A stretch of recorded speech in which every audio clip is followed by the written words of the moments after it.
Everyone, চলে এলাম আরো একটা নতুন ভিডিও নিয়ে। চলো দেখে আসি বৌদির কাণ্ডকীর্তি। তোমার এক্স কে দেখছি মন খুলে। प्यारी समझ गई।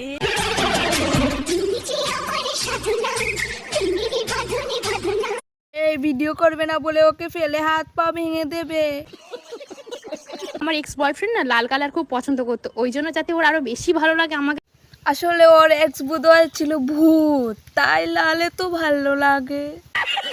তোমাদের সবার তোমাদের বিয়ে নিয়ে ইন্টারেস্ট থাকে, আমার কিন্তু আমার এক্স এর বিয়ে নিয়ে প্রচন্ড ইন্টারেস্ট। কারণ এক্স এক্স বলে তো অনেক ভিউজ কামাচ্ছ, তাই তো এক্স এর বিয়ে তো ভালো লাগে। বান্দর বৌমারা না শুধু শ্বশুর বাড়িতে খেতে আসেন। আরে না না, বৌমারা শুধু খেতে আসে না, এক্সের সঙ্গে দেখা করতে যাবে বলে মেকআপ করে সেটা ভিডিও করে ছাড়তে হয় সোশ্যাল মিডিয়ায়। আমার এক্স শাশুড়ি মা আমাকে গিফট করেছিল কোনো একটা বছর, ভালোবেসে যখন দিয়েছে তখন হ্যাঁ, ভালোবেসে দিয়েছিল তো, কিন্তু তোমার মুখে এই কথা শোনার জন্য দেইনি মামুনি।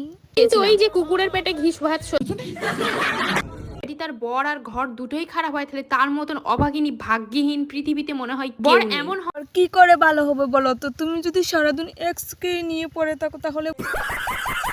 আমার এক্স বয়ফ্রেন্ডের বিয়েতে আমি নিজেই বিয়ের কোণে সেজে চলে গেলাম। বলতে গেলে লাল বেনারসি পরে তো আমাকে পুরো নতুন বউ বিয়ের সাজে দেখে তো আমার এক্স পুরো পাগল হয়ে গেল। ওর বউকে রেখে দিয়ে আমাকে সিঁদুর পরাবে বলে পাগল হয়ে আবার সিঁদুর পরাতে কিভাবে গেল? পাগল তো পাগলই হয়। দেওয়ারের জন্য মেয়ে দেখতে, আর মেয়ের বাড়ির লোকরা আমাকে দেখে কি কি বললো সেগুলো আজকে তোমাদেরকে বলবো। চলো। না বলতে হবে না, আমরা জানি। বলেছিল তোমার এক্স কটা ছিল গো? আসার পরে হঠাৎ করে আমার দেওরের হবু শাশুড়ি মারা যায়, হচ্ছে ওনার শ্রাদ্ধ। তো আমি তো ওনার শ্রাদ্ধতে যাবো, কিন্তু কমেন্ট করে জানিও মন খারাপ হচ্ছে। যেদিনকে মন খারাপ করে কি হবে বলো, যে মারা গেছে তো হ্যাঁ, মন খারাপ করে কি হবে? কারণ শ্রাদ্ধ বাড়ি তো ট্রেন্ডিং বাবা, সেখানে মন খারাপ করলে তো আর ব্লগ হবে না। জানো তো একটা কথা আছে বাংলায়, যে নিজে যদি ভালো হও তাহলে সবাই ভালো, আর নিজে যদি খারাপ হও তাহলে সবাই খারাপ।